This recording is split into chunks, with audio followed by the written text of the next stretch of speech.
ending it now. Morning, everyone. Good morning. Oh, dude, I had a day. Can we get some... I need to rinse today, man. I ran over a curb and it made a scary noise. It sent me into anaphylactic shock. That's a misuse of the word. What else happened? Internet was down for a while. I realized my credit card was being charged with Amazon Prime purchases that aren't mine because I think it was connected to my old neighbor's house. So I saw, oh my God. Stay strong, everyone. Today, it's fine. We're gonna turn, let's all put on our smiley faces. We're gonna have a good attitude chat and we're gonna make today great. What anime were you watching? Or was that tweet just like anime in general? It was literally because I saw your reply, Plazzy.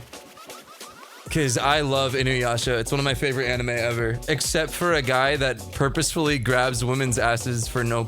Like, there's no reason. No reason. I will say I saw something funny that I had to... I had to ignore. I was like, I'm not gonna engage. I made this tweet, right? Which is unfortunately popping off very quickly, which is bad. Because that means there's already degen anime fans saying it's peak. But I said anime is so frustrating because you'll watch peak and then they'll introduce a guy who's like, I'm Mr. Grabby and he's in love with his sister. And I talked about how Denji is mischaracterized because obligatory. But somebody said My Hero Academia doesn't have this. And I am literally 90% of this tweet is referencing My Hero Academia.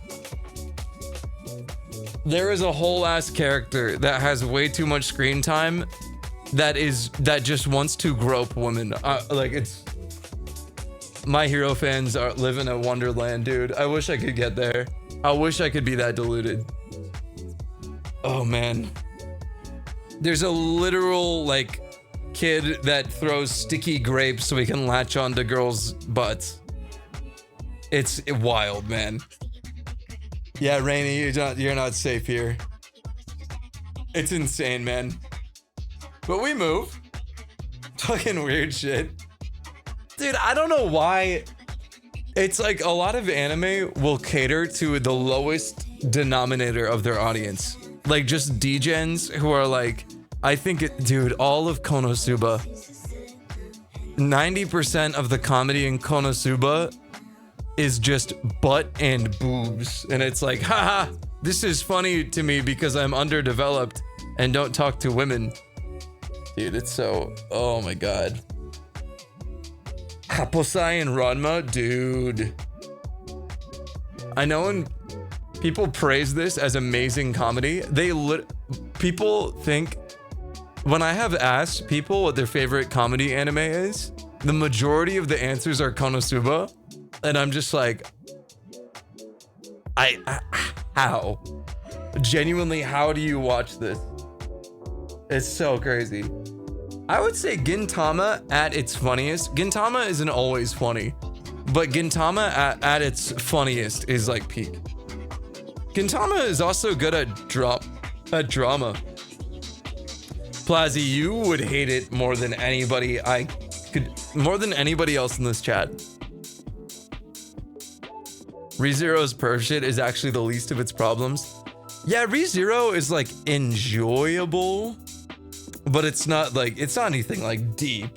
Like it was fun when it came out and then it just kind of kept going and I was like, oh. I like your name, Fancy Yoshi. Miss Egghead, is your name in reference to One Piece? Uremichi Onisan is good. It gets too real. I really like the anime Hinamatsuri. It's about a Yakuza boss who raises this like young girl who has psychic powers. And that one's funny. I like that one. I enjoy it. Yeah, Hinamatsuri is great. Also slept on. My hair is doing this like dumb, like child thing, man. keeps on sticking up in the back. It's in reference to my giant white forehead. Okay, that's fair. I got upgraded to Mrs. Congrats on the husband DLC. You missed the notif? Stop doing that. Also, I need to add an emote. Actually, I'll add it later. I just wanted to point out. Oh wait, no, I can add it now. Yeah. Okay, everybody type in spell. Look at that. Look at that cat, dude. Isn't that sick? Dude, it's so sad how many animes are just ruined by this. I keep seeing people bring up anime. Black Clover.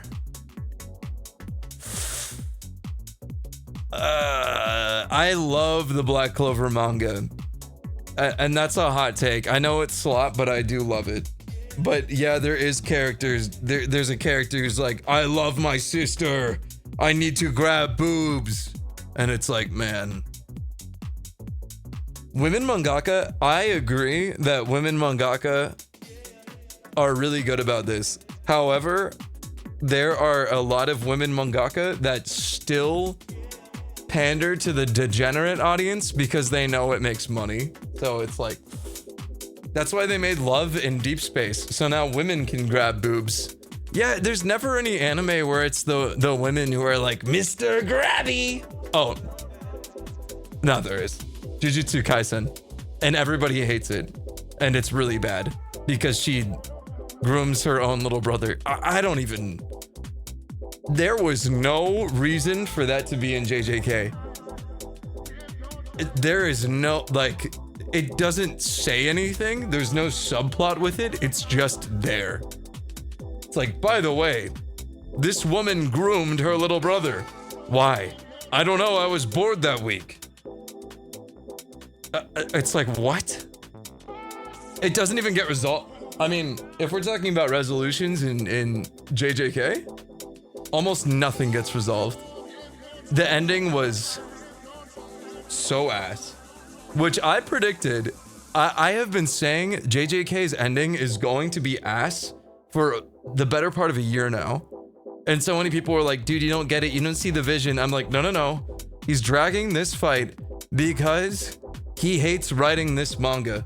He hates Gojo. He hates his fandom. He hates everything about this.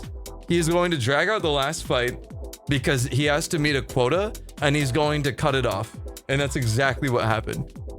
I've seen it happen before. I think Gege is real for that. However,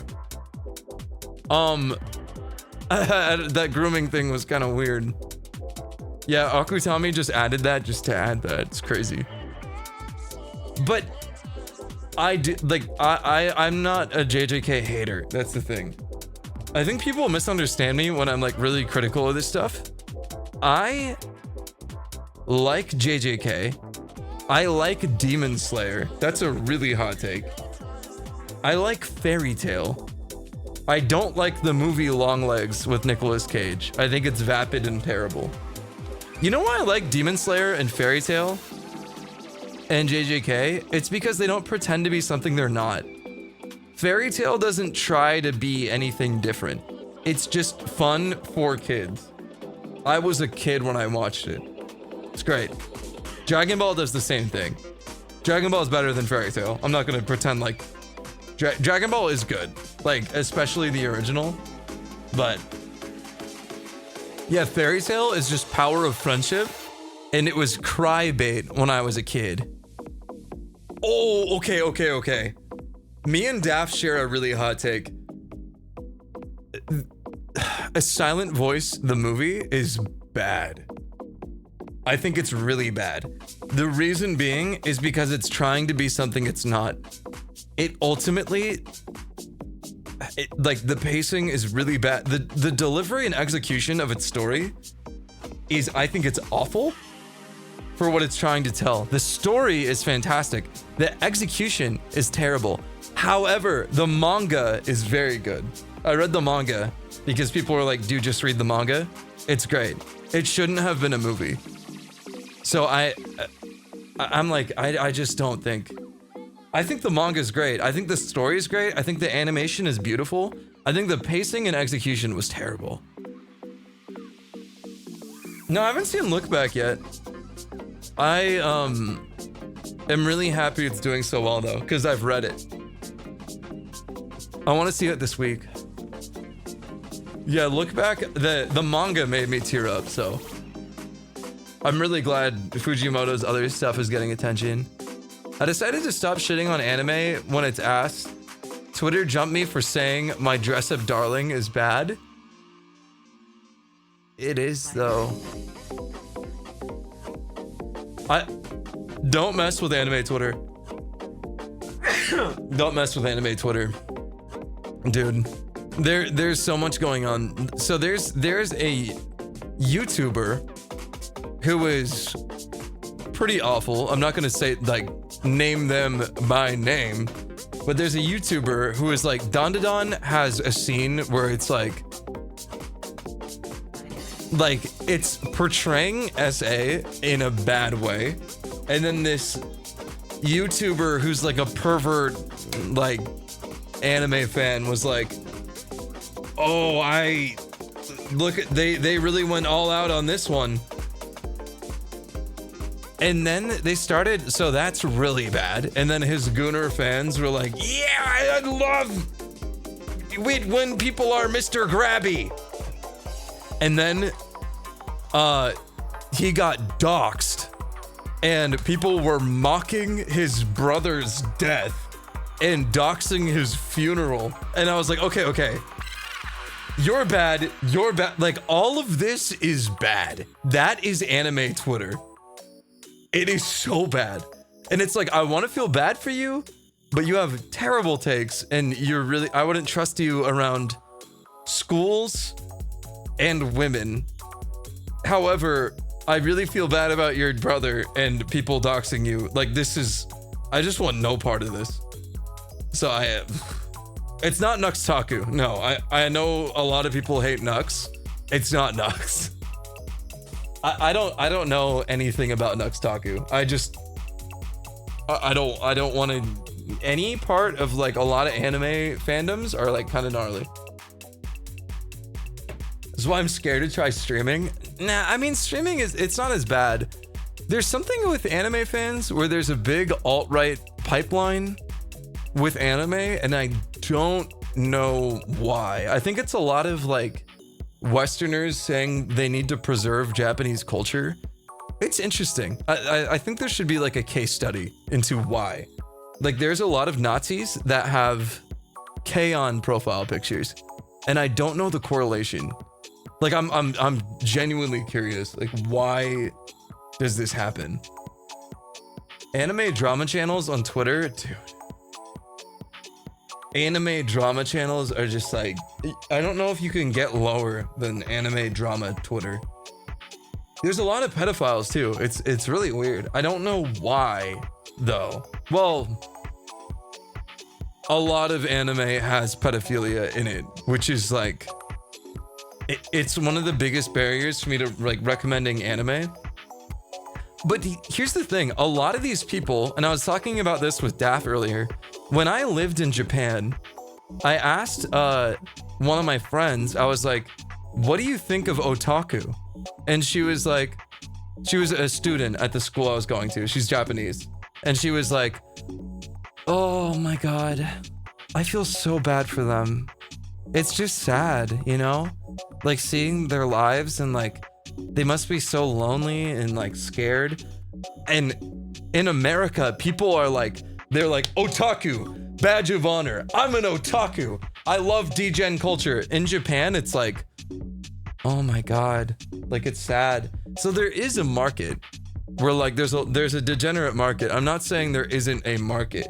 It's just, anime is applauded and it's great or whatever. But then, like, real otaku, like, people who are, like, really, really, really into it are not, it's not, like, a cool thing.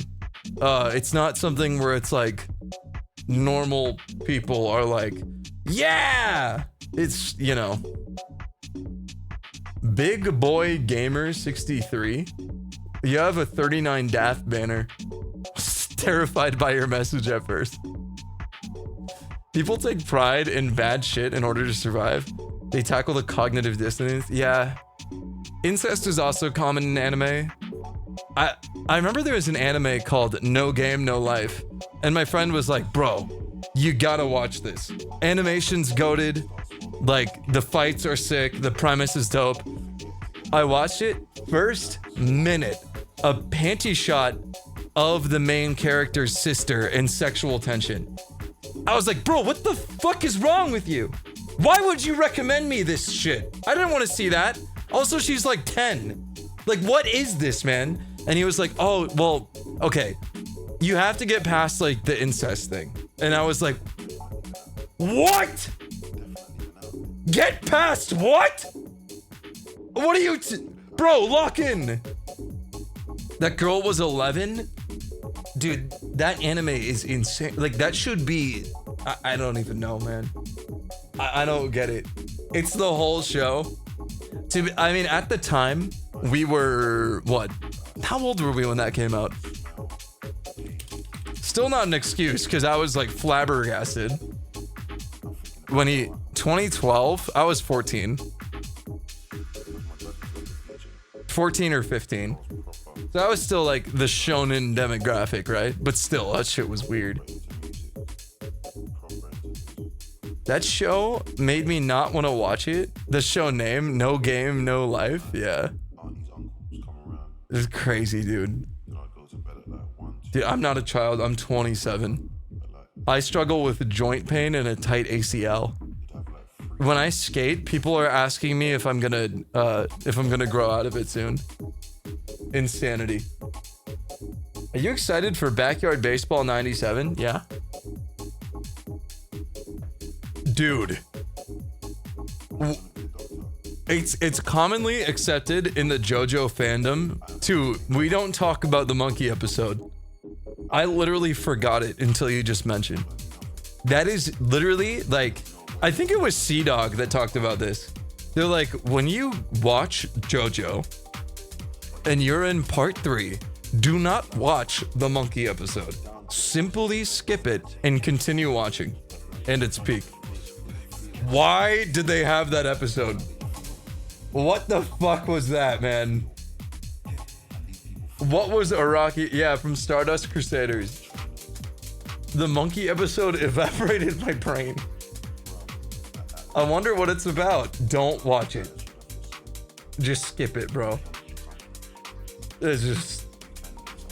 What happens? Nothing. Because it doesn't exist.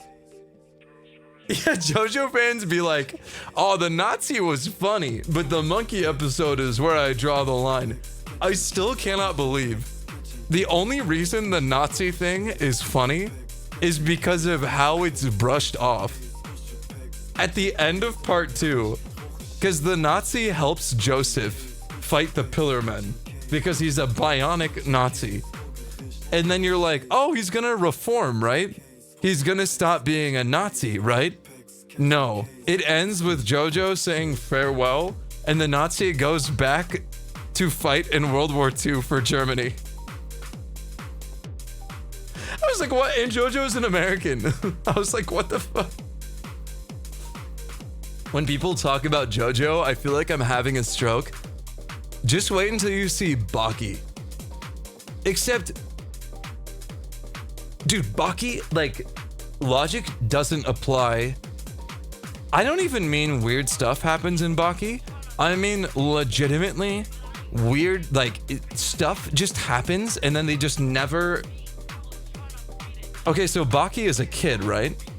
And his dad is like, okay, to make you stronger, I'm going to kill your mom in front of you.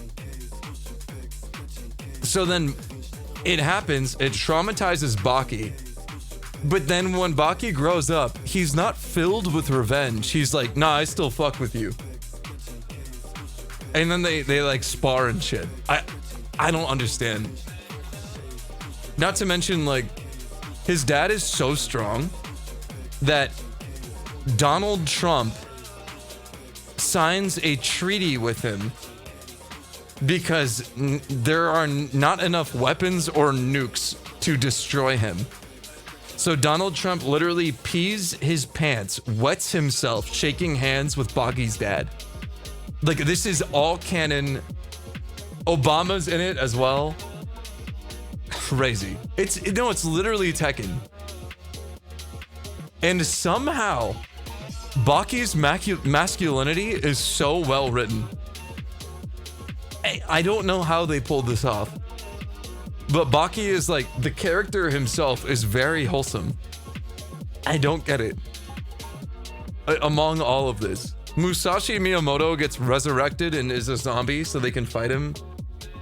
One of the main villains is a caveman they found frozen in ice named Pickle. And they fight him. I don't know. When people figure out about Baki being really strong, prisoners, the 4 most dangerous prisoners in the world, break out of prison and fly across the world just to fight him at his high school. Yeah, Pickle's 8 feet tall. Oh my god, Magpie, I forgot about that. Baki's dad literally has sex with a man, but they consider it not gay. Because he has so much testosterone that every other man in the world is basically on the level of the amount of test as a woman. It is such an insane manga. It is crazy. I forgot about that. And then Baki fights an imaginary praying mantis that actually fucks him up a little bit. Not reading Baki, you need to read Baki. It's the Baki's dad is so comically evil. Thank you, verse. Reading that shit for the first time gave me a whiplash. Baki is long, yeah. I read it very quickly though. Doesn't Baki get stronger after having sex? Yep. And his father watches him having sex. It is just the most... You cannot take Baki seriously. None of it... People think Jojo is weird, and they have no idea, man. I don't even know. It's honest. Yeah, it's very honest. Friend of mine has the same ability. Really? Jojo is weird in a funny way. This sounds weird in problematic ways. Cougar, do you have any idea what happens in Jojo? You do not want to know what happens in part 7, and you don't want to know what happens in the monkey episode. And also, Jojo being friends with a Nazi who goes back to World War II. Gen Z is trying to cancel Baki. You have to judge Jojo with the same... As wild as we keep discussing like every very mainstream anime. True. Yeah, Jojo is also crazy. Like, don't get me wrong. You never consume oh, okay. I have to... But at the end of the day, I can't pretend like I don't like Jojo. I do love Jojo. Part 7 is one of my favorite mangas of all time. I love Baki. Baki is in my top 5 manga. It's just a lot. These are old manga, and some of the things that happen are not great. I don't support all manga. Some of you are very problematic. Baki's pretty old, yeah. Baki manga publication date. I wonder how old it is though. 1991? So older than me. If that, you know. What about Jojo publication date?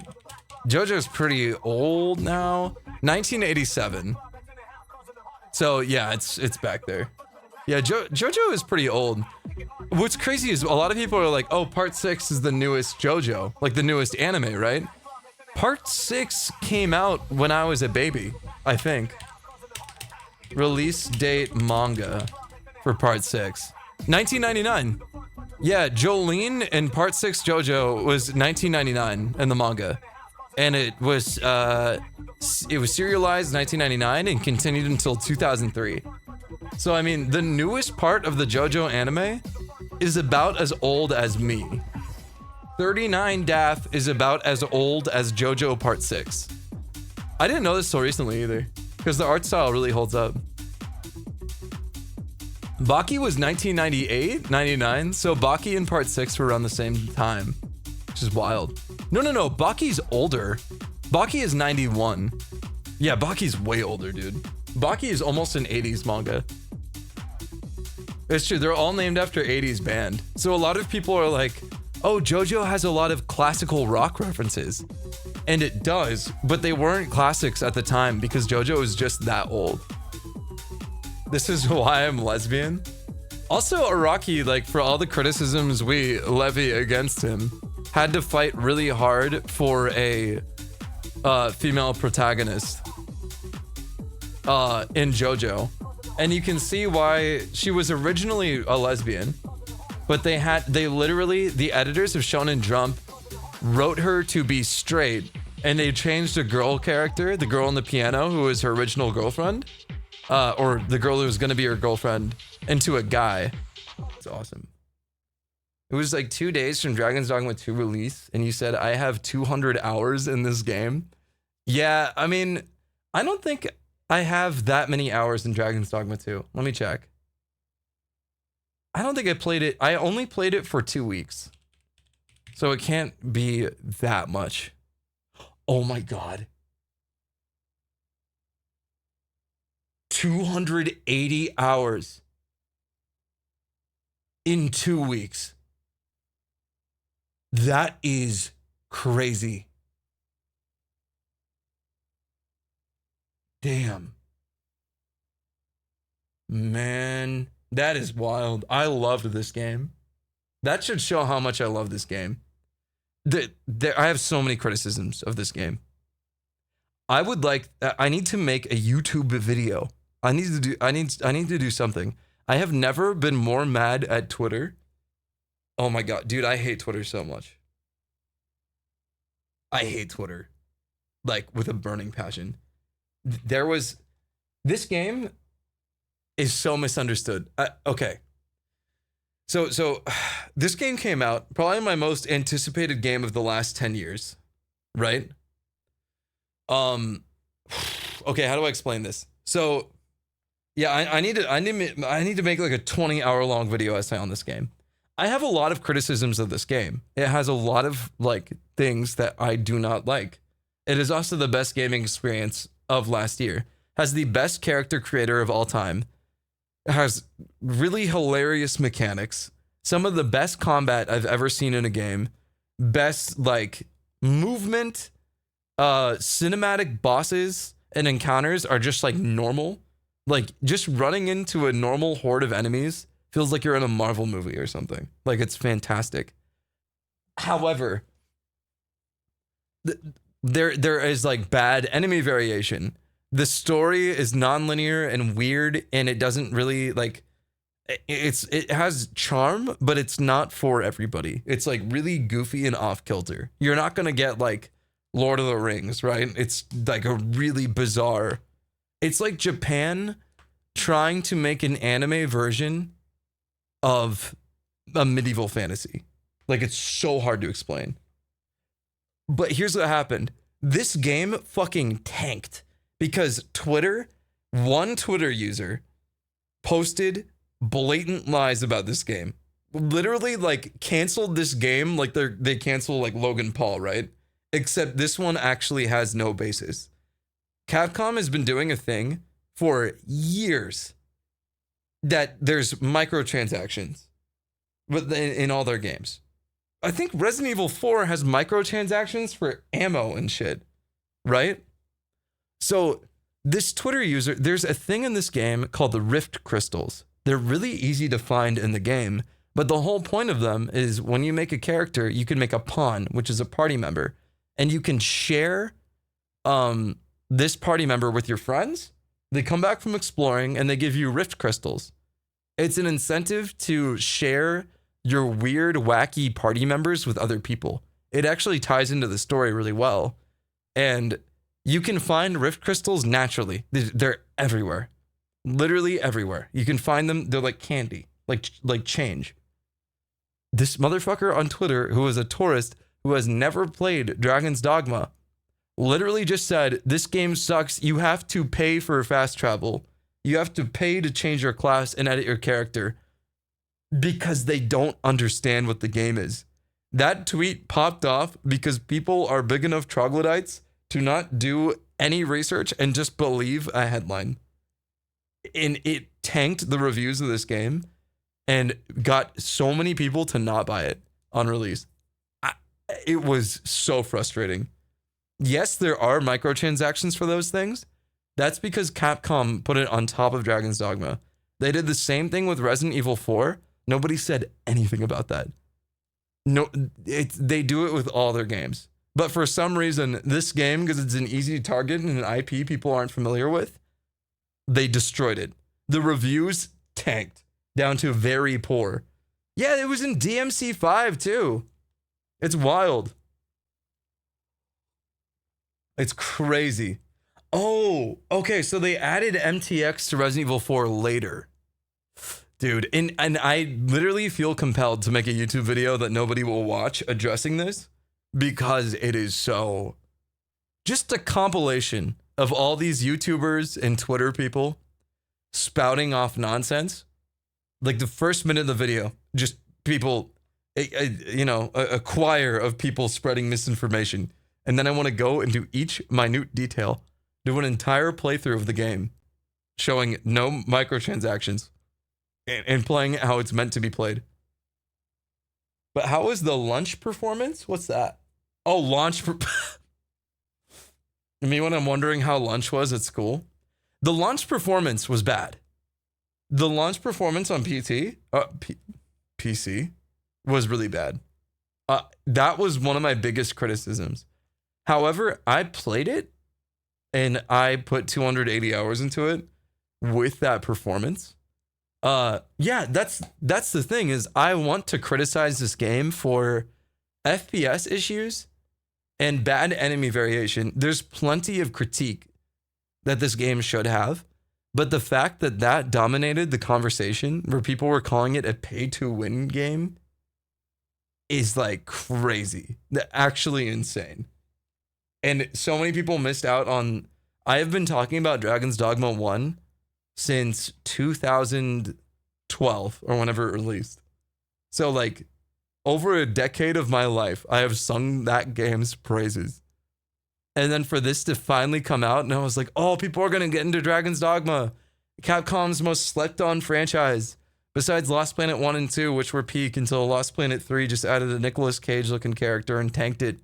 Similarly to how when Neil Druckmann was introduced to Naughty Dog, he made it normie slop. And none of the games are actually as good as Jak and Daxter and Crash Bandicoot. And the fact that the team was separated for Jak 3 because they had to put more resources into Uncharted because of Druckmann's influence, just so we could play as another white man with a 5 o'clock shadow doing mundane bullshit. And it's just action slop. That's what happened. I hate Uncharted. I don't like Last of Us. Zionist piece of shit games. You should do some video essays. No, I'm not built for that. I'm just here to yap on stream. If I did video essays, I would never get hired as a voice actor ever again. I don't think I ever would. But we could have had a good Jak 3. It's crazy. Yeah, we already had Tomb Raider. We didn't need Uncharted. The only good thing about Uncharted is Nolan North. I love Nolan North. Tomb Raider, we had Tomb Raider. It was fine. We should have kept that. The only good things about Uncharted are Nolan North and Nathan Drake in PlayStation All-Stars is very funny.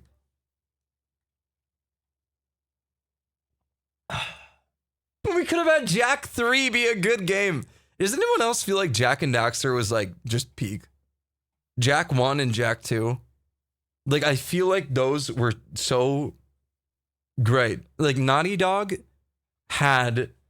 This is my hottest take about Naughty Dog. Naughty Dog voice acting was so much better before Last of Us and Uncharted.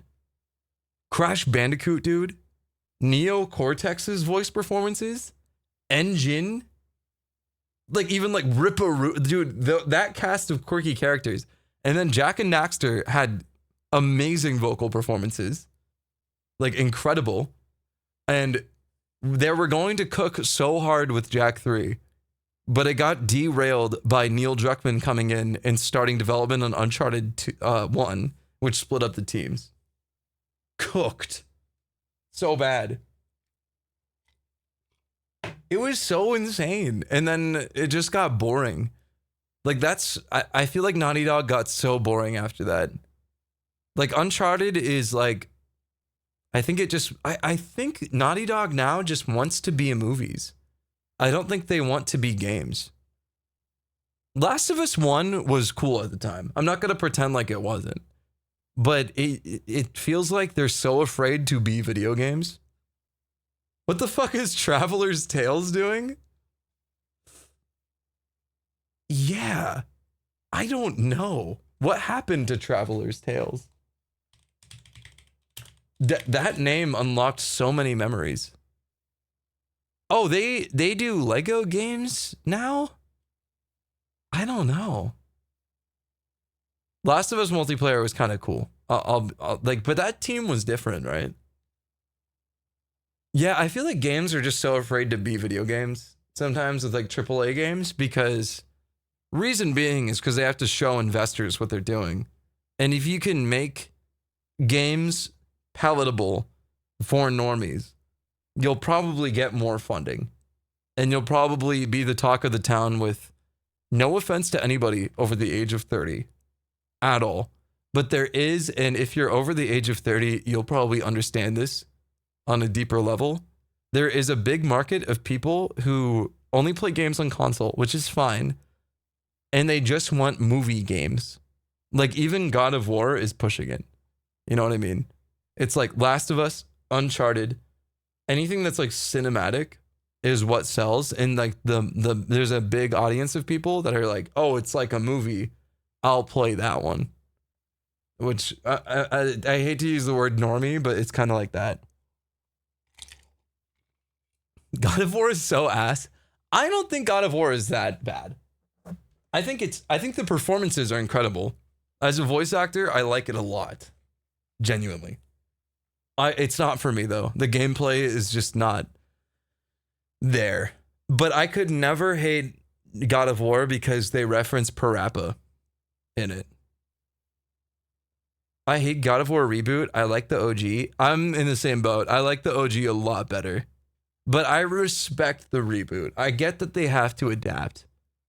And there are parts of it where I'm like, it's cool that you aren't afraid to be a game sometimes. Like in God of War 2, there's a part where Thor kills you. And then you die, and it does the game over death screen. But in the middle of that death screen, he uses the electricity in his hammer to resuscitate you, just so he can beat the fuck out of you more. I was like, okay, that's smart. I like that. I know it's kind of like fourth wall slop, but it shows me that it's like you are using the medium of a game to tell a story, which is like Kojima. So like when you fight Psycho Mantis in Metal Gear Solid 1, and to beat him, because he disables your controller, you have to figure out on your own to take out the controller slot and then put it in the second one. Like, you have to re-input your controller. That was smart. I think I love little things like that. Or in MGS3, you're fighting an old man who, he's the best sniper in the world, and he's this super old man. And a way to beat him, an easy way to beat him, is to just put your controller down and leave and go AFK. And then he dies of old age if you leave for long enough. I think it's like leaving on your console for like a few hours or 12 hours, something like that. You literally just walk away. Dude, MGS3 is so good. I hope the remake is good. I really hope the remake is good. My expectations are in the dumpster, but I hope it's good. Doesn't the old man have to die if you leave it for 7 days? Oh, it is a week. Yeah, you have to be AFK for a week. It's crazy. Yeah, Metal Gear Solid 3 is great. I like every Metal Gear Solid. I think my hot take is one of my favorite games in the series is MGS 5. People hate me for that take. But it feels so on brand of Metal Gear to not finish your game because you hate Konami and make the entire game a diss to Konami. Like, MGS 5 is just a hate letter to Konami. That's all it is. There's great like essays about it. It's so awesome. It's my birthday. I'm glad Silent Hill 2 Remake is good. I don't like Bloober Team. I will never be like, maybe I was wrong about Bloober Team. The only reason they managed to make it a good game is because they are copying another game one for one. And then they also had a lot of people back onto it. They had Akira Yamaoka back on the soundtrack. But I don't think Bloober Team cooked in this remake. I'm glad they did. Bloober Team is really bad. Otherwise, it's really bad. I think people will love Bloober Team as long as they keep doing remakes. But explain yourself. Layers of Fear. Oh my god. Layers of Fear is one of them. What else did they make? The Blair Witch. Oh my god. I'm being too pessimistic though. I hope them developing. Oh, The Medium. Oh no, this one was rough. Layers of Fear was really bad. If you liked it, I'm genuinely stoked for you. I don't like it. I just think it was kind of the beginning or the onset of a lot of bad horror games. However, these are I didn't like. This was a really big letdown. I think this one hurt the most because I saw the trailer for this and I was like, dude, cool concept. I was so happy to see this, but it was so bad. It was just they can only, I was excited for this. So I think my rationale is that they have built expectations and then let them down to a lot of people continually. So this is maybe the most ambitious project you could take on, and somehow they landed it. So I'm like, okay, thank you. However, if they make an original property, will they be able to stick the landing? If they do, I will genuinely walk back everything I said. Well, not everything, because these are pretty bad. But thanks for the subs, Skydles. 1 year ago. Is he playing Silent Hill 2? I watched Daft play a lot of it, and I trust Daft's opinion because she's played all the Silent Hill games, and we have a lot of similar horror. I am not paying $70 for this. It's full transparency. If I am sent a key, or if some juicer in chat just really wants me to play this and send 70, I'll literally play it like immediately. But I don't. 70, that's like 7 Hollow Knights. You know what I'm saying? It is on sale. Oh, it is an on sale game. Okay, I was like, man, I have a 1070. I have a 10 something. I don't know what I have.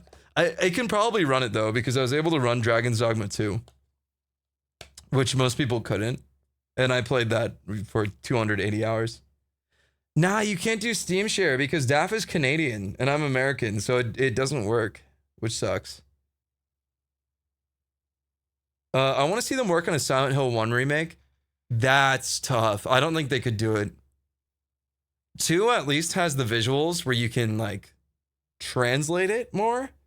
Silent Hill 1 would be so hard. Silent Hill 1 screenshots. I love 1. This would be You know what? Maybe. Maybe. Yeah, I actually take it back. I think they could try. The one thing about 1 that would be hard is it's a lot more claustrophobic. I'm not gonna lie, I would prefer to see 3 remade and then for them to tweak the ending a little bit. I think the moment Silent Hill as a franchise dies is when you find a machine gun in Silent Hill 3. I adore Silent Hill 3. I think it might be my favorite. But when you get a machine gun in 3, it was when I realized that Konami was pushing the series to not be Silent Hill anymore. They wanted to be Resident Evil. Which, I mean, well, it's Konami, so you know how it is. Still my favorite final boss in the series, though. I'm gonna show it. It's been years. I've played it on stream. But 4 is the best. Oh, you're smoking something. I want whatever you're smoking so bad. 4 is so bad. I'm sorry. 4 is crazy. I lied. You joke, but so many people in my chat have said 4 is the best. It's crazy. 4 literally has an anime moment where he like stumbles and grabs a girl's boobs. I don't know how they fumbled Silent Hill so bad. You fight God at the end of Silent Hill 3, and it looks so... Yeah, it's such a sick design. When I was a kid, my neighbor had... Dude, it's so creepy. My neighbor had a Silent Hill 3 guidebook, and the pictures of God scared me so much. This was the one from Silent Hill 1. So creepy. And it has like tampon legs, which they actually are tampon legs. A lot of Silent Hill 3's imagery is about women going through puberty, which it's like a coming of age story with a femme protag, which is really cool. But there's a lot of like vaginal and phallic imagery it's genuinely creepy. There's like penis dinosaur things, and then there's like tampon monsters. PP game. It's creepy. It's uncomfortable. It's really good. What a game. Yeah, it's wild. It was very ambitious. That's why Silent Hill 3 did this. And it's a lot of the fears as like growing up as a woman, which was interesting to me as a dude to play through, and it also scared the shit out of me. And Silent Hill 4 just kind of goes back to every woman being like, it's literally the anime trope of like falling on a woman and grabbing her boobs. And I was like, this is so like, how did this happen? Playing as a woman scared you? Yeah, I'm scared of women. I will get my first period soon, inshallah. I saw a tweet that was like how white guys feel saying inshallah, and it was Dune. When Timothée Chalamet gets like the blue eyes. So stupid. Moon Channel has a fascinating essay on how women like horror games because they find it relatable. Yeah, I mean, a lot of it, like Silent Hill 3 starts off with like, there's a man stalking you. And there's literally like entities or demons in this game that make sure you don't stray from your path and like you go exactly where they want you to go. There's a lot of like fucked up. It's really smart. Like, I don't even know if like, it's weird. Do I have to scream? Like, it gives us agency where real life doesn't. Yeah, and you actually like get to do something about it. That's why part of me thinks it's cool that this is the game where they give you a machine gun at the end. But there's also a whole horror bit with like body dysmorphia, which she's like looking in a mirror. And then it's probably the creepiest scene in all of Silent Hill. But the mirror starts distorting and there's like a creepy version of you and you have to leave the room before you die. It's good. Yeah, there's a lot of anything that isn't Walter's plot in 4, yeah. I am a horror house part defender. A lot of people hate that part. I think it's one of my favorite. I don't know. Yeah, I've noticed there's a lot of trans women that find a lot of relatability in the main character, Cheryl, right? Which is pretty dope. It's kind of sad that we live in a society where a lot of trans women and, well, I guess all women find horror games to be one of the most like relatable mediums, because it kind of is an exaggeration of how it feels to just literally walk around in real life. Least favorite Silent Hill is 4. Heather. Yeah, that's right. What is this? Dude, the mods are so sick. God. Gotta be the baddest bitch in this manifestation of a desire for my own punishment. Brat coded. So sick. Yasmin was my favorite Bratz. I need to play the Bratz games, dude. They're not good anymore. The new Bratz games don't have they don't have the it factor. You know what I mean? The old like PS2 ones had like a vibe. Yeah, the new Bratz game for Switch, it lacks, it's playing it too safe. As a dude, I used to play that PS2 Bratz. Dude, same. There's something that was like a lot of like those kind of like girl games, or like games intended to be played by girls. Like that was the demographic. Back then, were so confidently like girl boss in what they were that they were so fun to play. And a lot of the ones now feel like you're just playing with dolls. I'm a grown ass man talking about what like girl games feel like now. That's wild. Yeah, they're afraid to be cunty. I literally think that's why Dress to Impress is taking off. Because you can be cunty. But while like everything else is just very like safe, sanitized, whatever. You know what I mean? Whereas they lack the intimidation factor. Daph's really into fashion, and there's a lot of discourse in fashion about like how fashion for women was so afraid to be intimidating. So a lot of it revolved around what is pleasing to a man versus just actually being fashionable. Which inadvertently, like when they're trying to appease a dude, legitimately it's less attractive. Like it's not, the goal is that it's not supposed to be attractive, but that comes back around to being attractive. Just funny. Demon Train Girl. She turns into a horror train in the newest one. I never played Bayonetta 3. I heard it wasn't great. I don't know. Bayonetta 1 was amazing. I've never played 2. What does this mean? Oh yeah, you fight your own abortion in Silent Hill 3. God, there was so much. It wasn't even subtle, man. Somebody said, oh my God, on the games, someone made a list of games for Republicans, and they put Silent Hill 3 on there, and I was losing my mind. It's crazy, man. They put Metal Gear Rising there.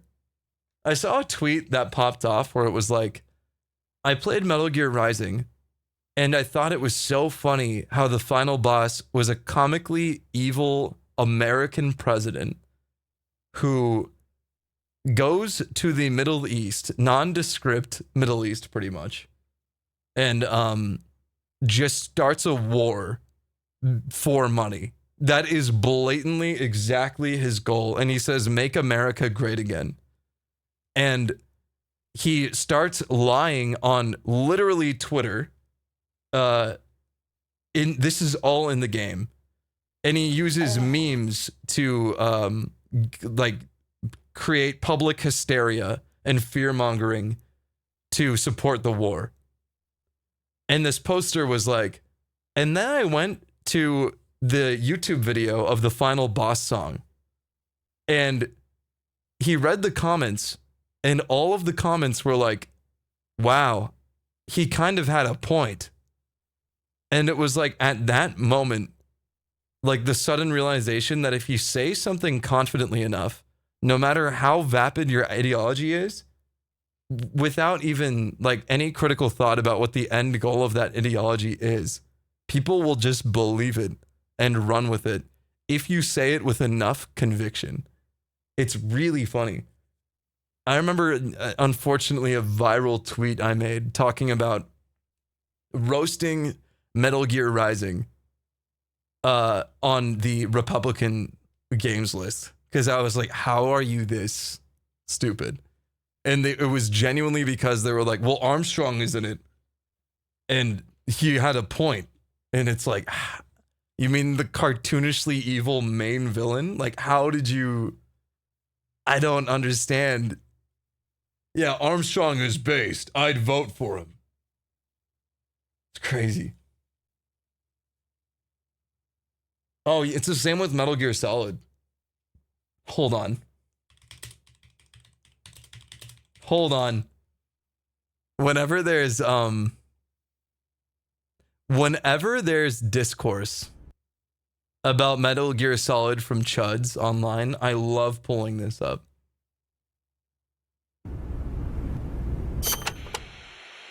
So I hear Amanda mistook you for Che Guevara, Snake. That's not too bad, huh? Yeah, right. I'm not even worthy of polishing his boots. It's crazy, man. They just say it. They just say it, man. Like, how... It's... Don't be so modest. From where I'm standing, your men see you as a great man. As great as the century's most complete human being. That's... It's crazy. Cinema. Sartre, right? Well, there's hardly been a more iconic figure of his times than Che. Oh, he was more than that. He was a true revolutionary and a great warrior. I'm with you there. Can you believe that when he first went to Cuba with Fidel, they had only 12 guys with them? But they rallied. They brought in new recruits, won the support of the peasants, expanded their organization. And in the end, they overthrew the Batista regime. People flocked to them because they were honest. They won because they were strong. Those are the qualities that make men great. You know, we're kind of in the same boat they were back then. Here we are. This goes on for 7 minutes, man, of him just like thirsting over Che Guevara. It's crazy. Only 700 likes. The girls are mad. Oh my God. So, Japanese seem to love Che Guevara. I didn't know. That's the takeaway people get from this. It's crazy. It's insane, man. It's crazy.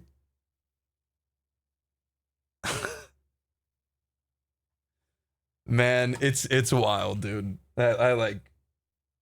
It's bad.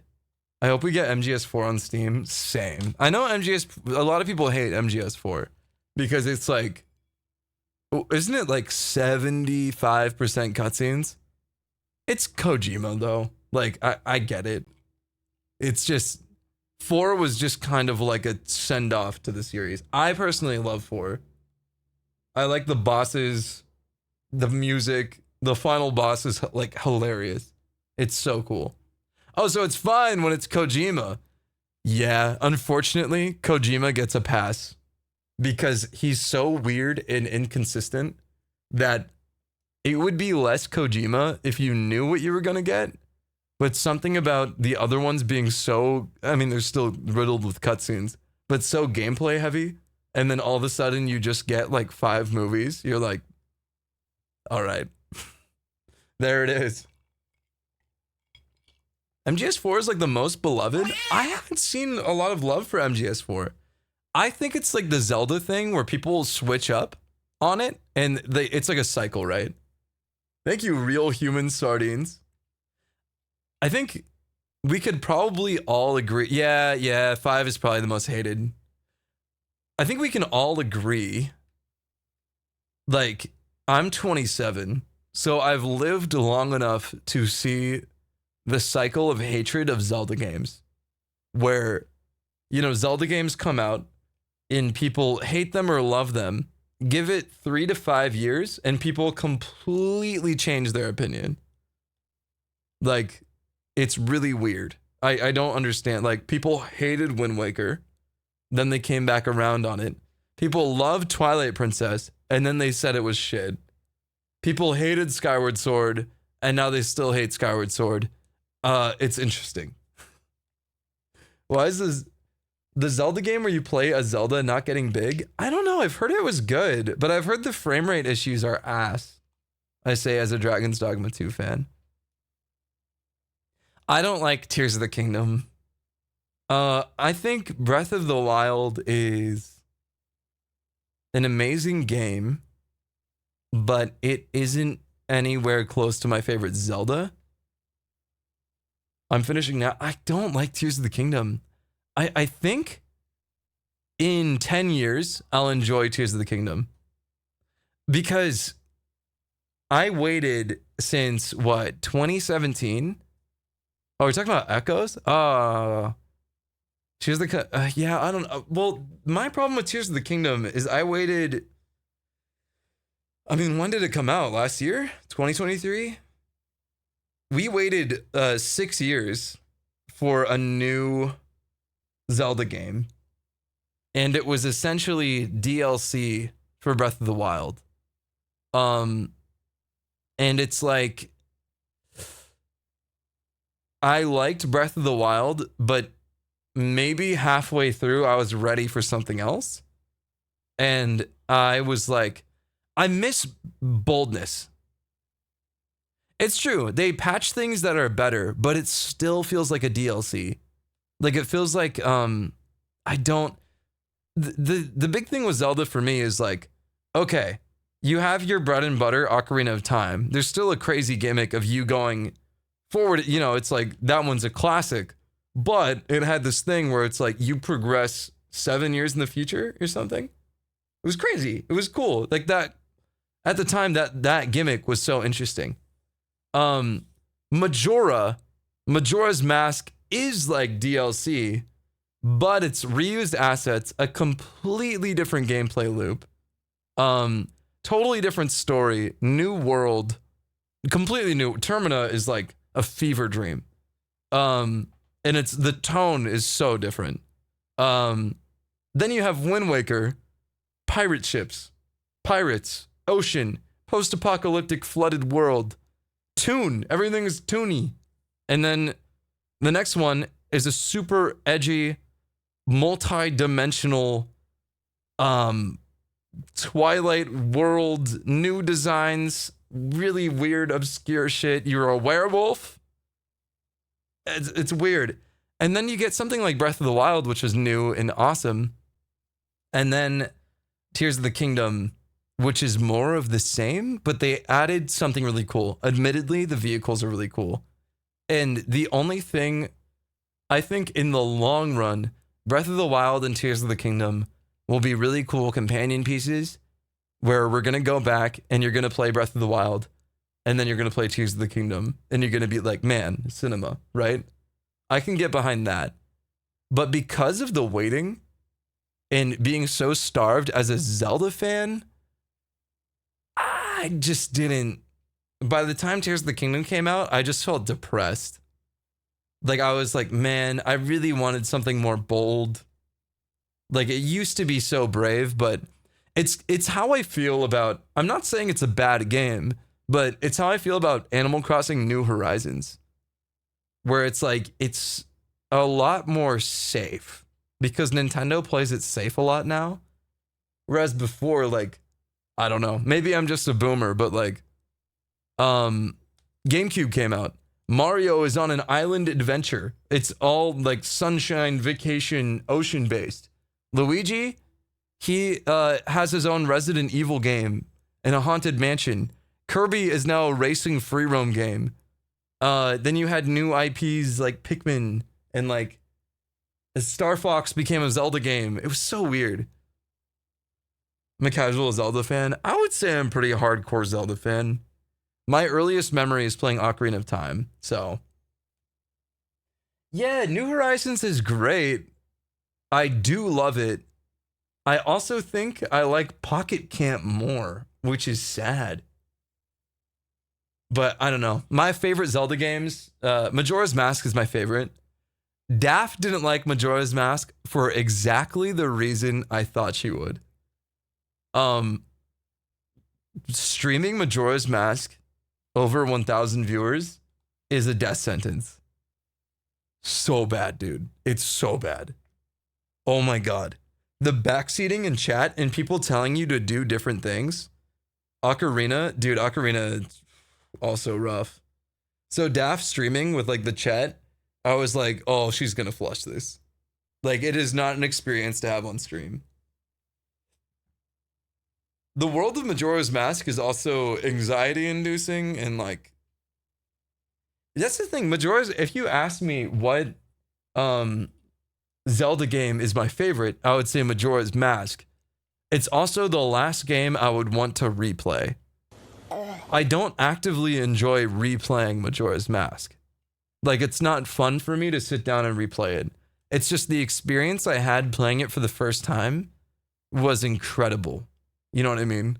It literally emulates, like, Link wouldn't want to relive that. I don't want to relive it either. That was awful. It was fucked. It was anxiety inducing. I remember like my hands clamming up and getting sweaty trying to beat dungeons in time. I remember just like being afraid perpetually. But if you ask me like the Zelda game I would most like to replay, weirdly enough, it's Twilight Princess. Even though there's people say the intro is too long, I think that's its strongest suit. Like, the intro to Twilight Princess is so like cozy and memorable that it makes the rest of the game have the gravitas that it does. I don't even mind replaying the farm stuff. I think it's great. Yeah, it's basically Ocarina of Time, except you're a werewolf and it's way weirder. People think Twilight Princess is scarier or edgier than Ocarina. I actually disagree. Ocarina was probably the scariest Zelda game. People think Majora's Mask was the darkest Zelda game. That's where I think Ocarina was the darkest. Bar none. Yeah, Uku. But I mean, like, Twilight Princess had... like, it had goofy stuff. Like, I think people just forget. This little bird... There's a fucking little bird. Ew, what the fuck? There's like a little bird that sells you potions. There's a baby that runs a store. There's goofy yetis that are evil. There's snowboarding. Like, I really do think people mischaracterize Twilight Princess a lot. A lot of people have just written it off as being too edgy. It's so goofy. Like, come on, you're snowboarding, you're racing against a Yeti. The Yeti are scary, but it's just like, come on. Yeah, Ocarina of Time, like, if you really critically think about the story, like, you go forward in time, and it's apocalyptic, and there's undead everywhere that suck your face. You go underground in a cemetery, and there's, like, some bloody demon. Just creepy shit. You commune with ghosts. And it was odd. And then at the conclusion of the story is that all your best friends die and you are left alone. That is the reward for winning. And then your character goes on to be in Majora's Mask. It's just awful. Like, it's so bleak. Ocarina of Time was so depressing to play as a kid. Yeah, you do save a marriage in this. You save a lot of marriages in Zelda. Yeah, Majora's Mask is like very somber, but it wasn't as dark, I feel. I feel like it doesn't get darker than Majora's Mask in like the fear of aging. Oh yeah, you wrestle a Goron. Yeah, dude, this was awesome. I miss Zelda games being like, they're still pretty funky, but I mean, this was so goofy, man. These games ruled. Yeah, I feel like once money is involved, it just kills off a lot of it. It's crazy. The slapping, the sumo slapping. It's so good, dude. God, I fucking love this game.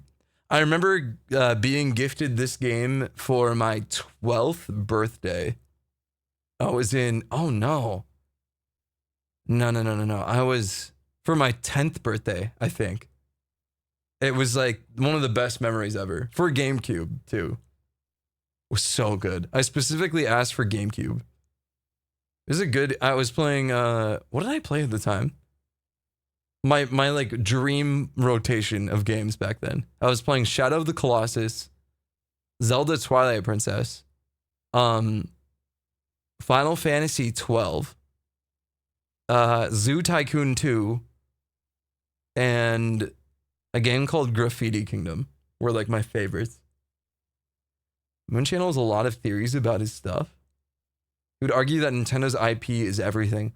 I wish Sony was like that too, genuinely. I think Sony had the opportunity to be a Nintendo, but it chose not to, which kind of makes me sad. You have Crash Bandicoot, Jak and Daxter, Parappa, Sly Cooper, all these like fantastic characters and IPs. But yeah, it prevents them from being bold. It was just there was an era where it didn't. Ratchet and Clank, man. But I think I wish they would lean into it more instead of like making it everything, I guess. Because they just kind of let it sit. Like it just kind of rots. It marinates. But yeah, it's like, bleh. Am I the only one who wants to see the studio work on a Zelda game? I think Shadow of the Colossus is maybe like they should rename Shadow of the Colossus to video game. Capital V, capital G. And just ship it again. Like that is, if I was able to, if someone was like, I can only play one video game and then I'll die. I would just say play Shadow of the Colossus. It's an art piece. Amazing gameplay, incredible story, a great use of visual storytelling. It's not afraid of being a game. It has a time attack mode. It has ridiculous. It's just perfect. It's every last minute detail. Perfect. So good. Watching gameplay made me cry. It's so good. Last Guardian's okay. Shadow of the Colossus is the real GOAT though. And then just weird, like, kind of like pseudo biblical imagery. So good. You're in the Tower of Babel, who was built by Nimrod in the Bible, right?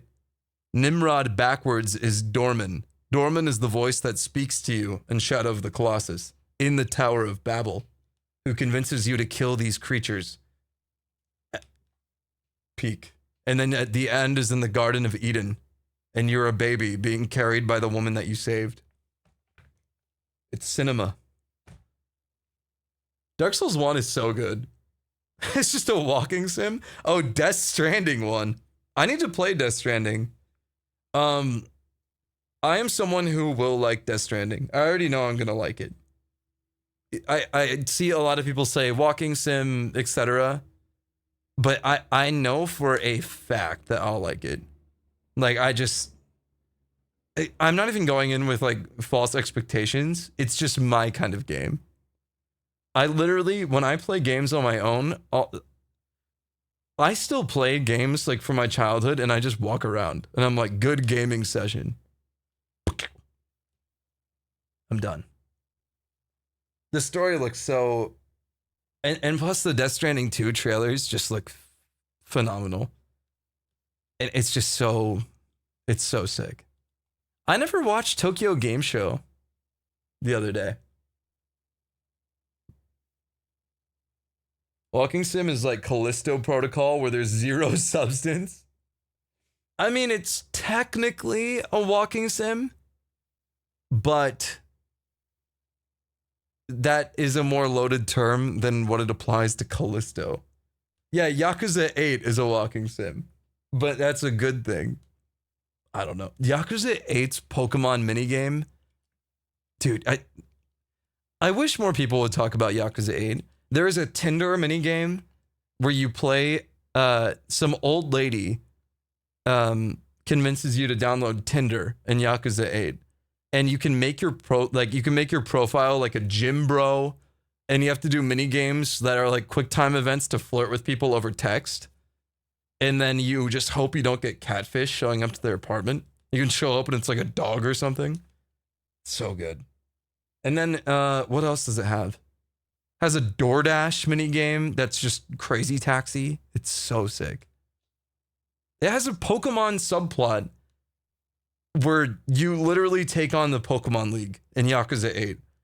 Except the Pokemon that you have are just like thugs and homeless people on the street that you convince to travel with you. And they fight like Pokemon. And like you end up loving them and like you work together to take down the champ. It's so stupid, man. I love Yakuza 8.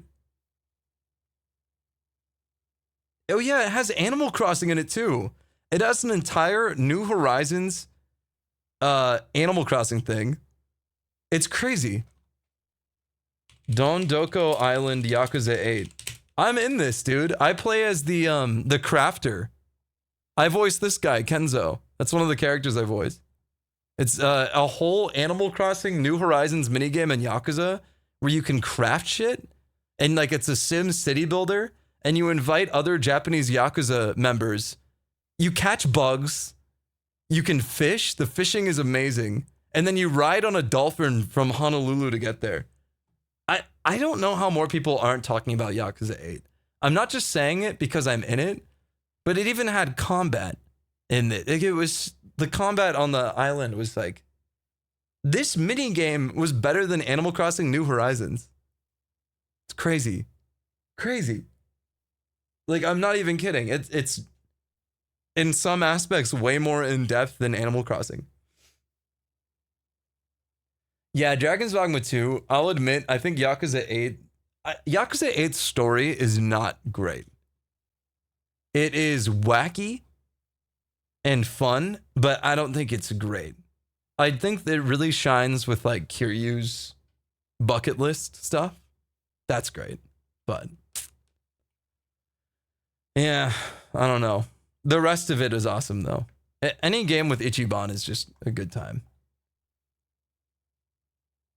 Yeah, the story really wasn't, well, I don't know. Yakuza stories, like Yakuza 0 is just cinema, but how would you rate Yakuza 8 minigames compared to 7? Oh my god. The only part of 7 Rebirth I've played is minigames. Yakuza 8 minigames clear 7 Rebirth minigames so hard. Like it's not even in. And I'm in 7 Rebirth. I voice act characters who are minigame hosts. And 8 clears it. It's not even close. But Final Fantasy, yeah, it's just not known for that, which is a bummer. I think Final Fantasy 7 Remake and 7 Rebirth are great games. It's just Yakuza's forte is literally just minigames. Don't you also voice people in 8? Or was it just 7 you're in? Wait, huh? There is no Final Fantasy 8 Remake. I'm in Final Fantasy 7 Rebirth, and I'm in Yakuza 8. Those are like the only main 2 games I'm in that are out yet. And the only ones I can talk about right now because of the strike. Genshin, their newest patch doesn't have all the English voices.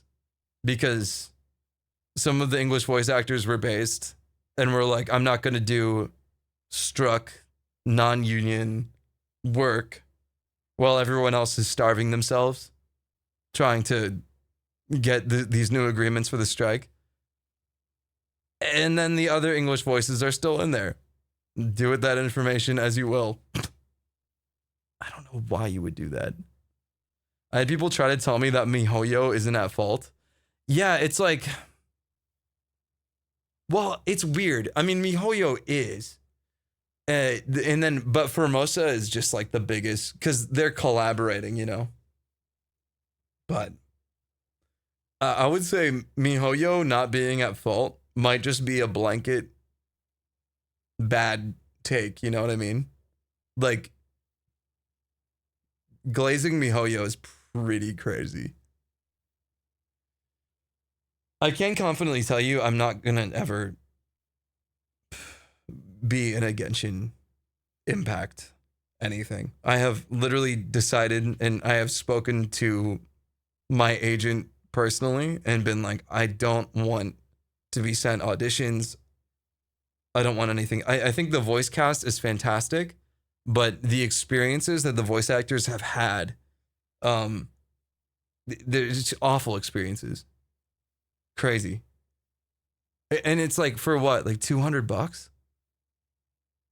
Yeah, Punchy's peeing right now.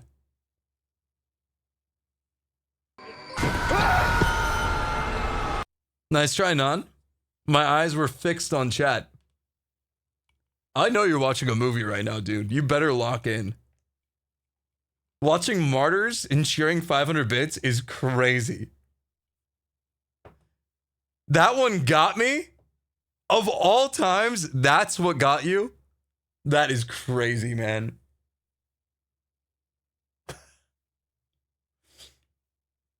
The non-Drake cash money. You're looking for Punchy? Bro, Punchy isn't in here. Will you check out Sparking Zero? Non, can you do a stream where you play Sparking Zero in a Goku cosplay? That would be sick. Just as Kid Buu. I feel like a multi-billion-dollar company and being like, we hope Formosa pays soon is so ass. Yeah, Formosa is just... Hold on, let me see if I can find... I saw a meme about the strike. The worst part of like talking about the strike is like Genshin fans in the replies being like so negative about the strike. And I'm like, do you ever like use your head? Like, have you ever utilized critical thought in your entire life? They're like, we want the English voice actors. I hate this strike. Why are they striking? It's like, are you 5? Do you have a job? It's Twitter, John. I know. I shouldn't. It's crazy. Let's do it and scream when we transform. If I have no bookings for a week, we should play Sparking Zero multiplayer and just scream the entire time. It actually looks sick. The game looks good. I really love those old 3D Dragon Ball Fighter games. Dude, where is this? Who retweeted this? We tweeted. One sec. Let me see if I can find this. Oh my god. This is crazy, man. I've never seen a lot of voice actors aren't very bold when it comes to this because it's like, you know, we want to continually get employed. I have been turned down for roles because I'm a little bit too vocally like, you know, fuck being underpaid and shit. This was wild. I'm doing my part. I'm doing my part. I'm doing my part. I didn't do shit. Fucking Formosa, dude. Literally the backdrop of people striking right outside the studio. It's just insane, man. Formosa is, that's the studio that does Genshin. It's wild. Like, that's the studio that pays like pennies for Genshin VO. I saw the Aquafina Meta AI promo. People who play gacha games don't know what unions are. Yeah, that's a pretty good take. It's wild. If Genshin just agreed to make the game union, that's the thing, is like, why isn't the game union? I don't understand. But there's a lot of voice actors who are anti-union, which is so frustrating. Like, a lot of people that I know are like anti-union. Oh man. I have seen things without going into any detail about this, but okay, think about what it takes. So booking a voice acting job, right? You send in an audition against often at least 100 other people. So you're sending in auditions, usually at least, if you want to book consistently, at least an audition a day, which is about 30 minutes of work. You go and you get into character, you pull up lines, you record, you edit your audio, and then you submit the MP3 with your information. And you literally, it's like applying for jobs over and over and over. I will spend maybe 2 hours a day only auditioning. However, wait, my brain just got mixed up. So you do all this stuff, right, to book a job. So by the time you get into the studio, being paid $144 an hour sounds like a lot, but it's actually not that much, considering how much you do. That's why I stream, because I literally need income outside of voice acting. And I voice in commercials. I'm in the studio every single week. I still need to, and I'm union. So I have lost out on a lot of roles because a lot of people are like, oh, John, why aren't you in this big anime? There's this big anime. Why aren't you in it? They don't pay anything. A lot of them don't pay. It's like in Texas, and often not even union scale pay, because they're exploiting their actors, because people are so desperate to be in anime. They know they can exploit them easily because they can use that for clout and make money that way. It's so bad. So there was a project I was in recently, and I was working on, and I'm being paid $144 an hour, and the union gives protections where I have a 3-hour minimum. So I have at least 144 times 3 in payment. I drive 25 minutes to the studio every time we record, and I had to win against 100 other people to book this job. And then it's like, I send in another 100 auditions, and then I book one, right? So that same project that I did, they were like, we want to make a non-union version of this. We'll pay you $70 or we'll recast you for this other version. And I was like, what? So it goes from $70 an hour. SAG-AFTRA helps us with taxes. So when I do a SAG-AFTRA job, they take the taxes out of my pay. But with this one, non-union freelance, $70 an hour before tax, I'm getting paid like $40 an hour. Crazy. And then that's not even gas. And that's after auditioning against 100 other people. And I'm not kidding. I send in 100 auditions. One audition takes 20 to 30 minutes. So here we go. 100 auditions. And let's say they take 30 minutes if I do it well. And then you divide that by 60. That's about 50 hours of auditioning for no guaranteed pay. And then taking $70 an hour is giving you 71 cents per hour. 71 cents per hour after sending in all those and booking that one. Insane, dude. That's how I see it. It's crazy, bro. That's basically what Genshin voice actors are being paid. That's what the majority of voice actors in anime are being paid. And a project that I was working on was like, okay, so you're in the union version. We're going to make a non-union version. Do you want to be in it? $70 an hour. That is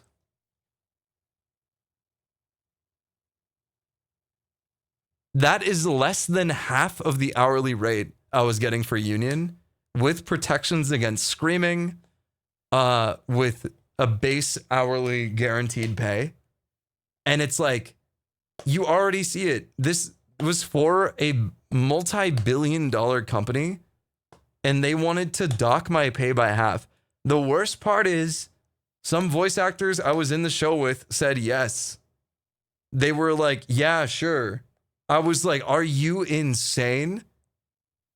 The reason the strike isn't moving is because there are going to be games that you guys see come out next year, maybe the year after that, and they're going to be extremely popular, and people are going to ask why the voices sound questionable.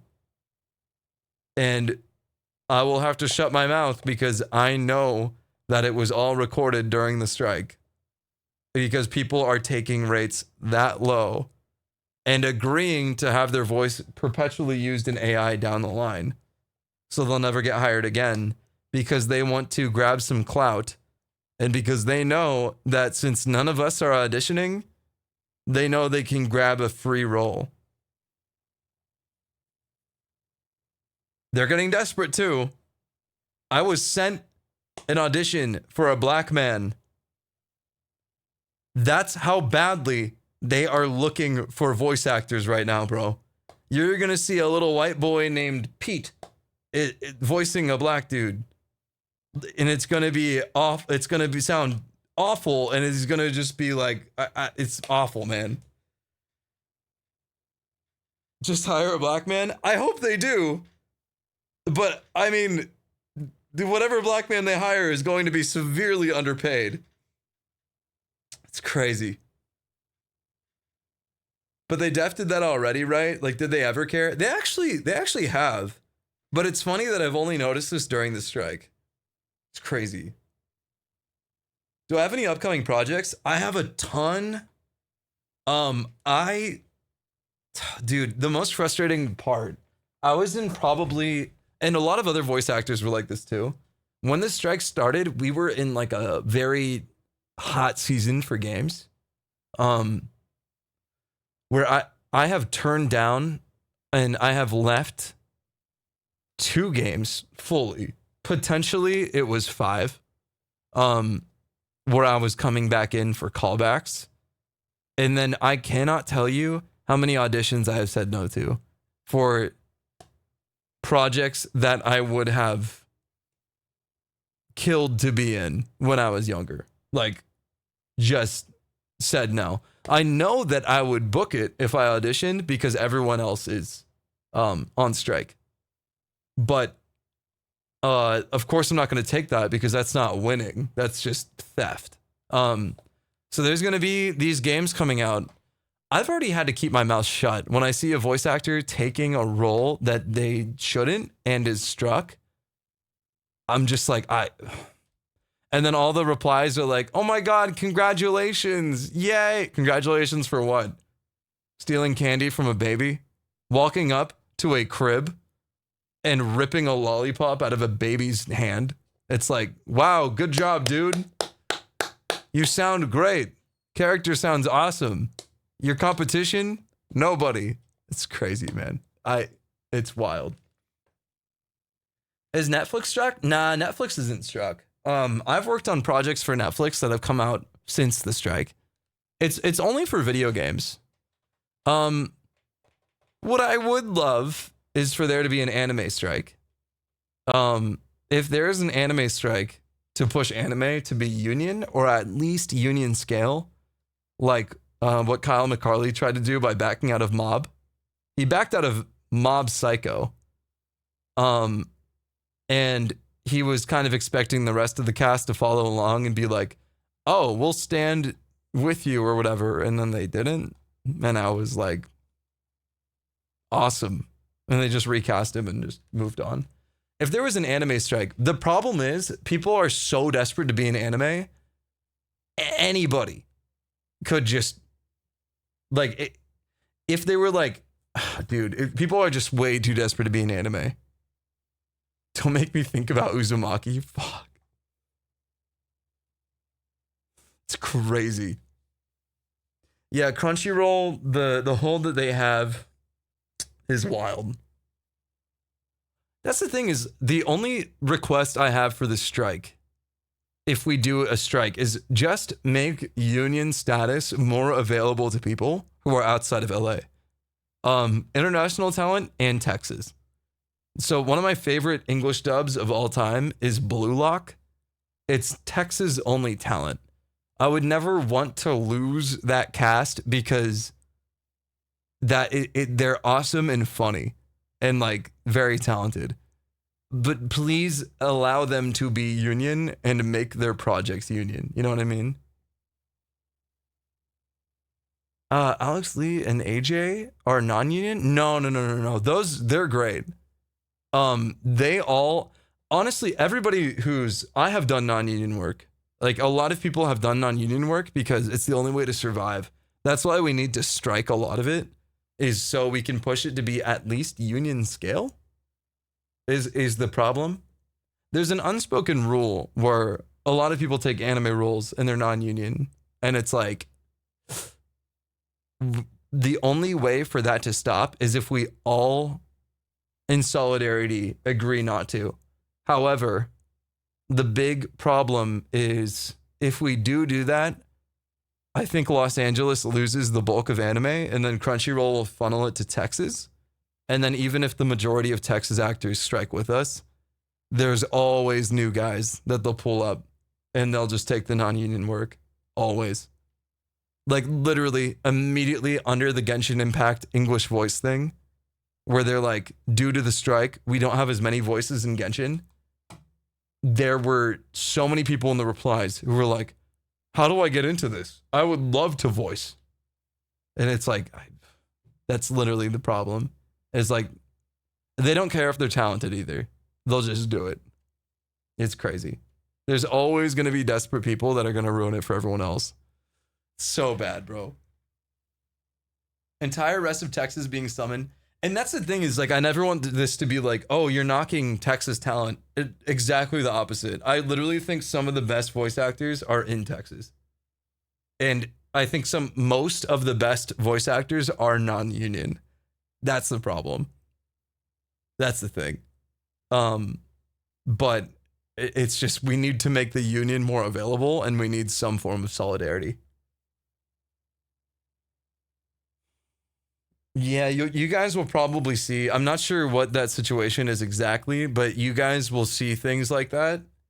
And you'll see a lot of confusion in the replies being like, why did this person get replaced? Why did so-and-so blank, blank, blank? And it's probably a scab. A scab is someone who walks the picket line during union.